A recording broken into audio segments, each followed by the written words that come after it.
Hey everyone, welcome back to our channel. Today, we're going to learn how to customize error response pages using Azion Edge Application. Error responses can be a critical aspect of user experience on your website or application. And with Azion's Edge Application, you have the power to customize these error pages to match your branding and provide helpful information to your users. Let's dive into the steps.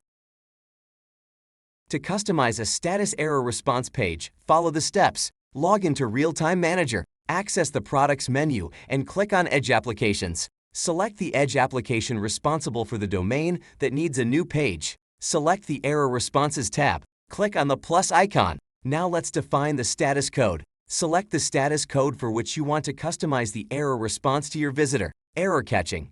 It's time to cache error responses before retry requests to your origin. On the URI, set the path name to your custom error page. On Custom Status Code, enter the status code that Azion should send to your visitors. Mind that you need to set an origin if you set a URI, and click the Save button and it's done. Your error response page will now exhibit the new configuration. And there you have it, folks. Customizing error response pages has never been easier with Azion Edge Application. If you found this video helpful, don't forget to give it a thumbs up and subscribe to our channel for more tutorials and tips. Thanks for watching, and we'll see you in the next one.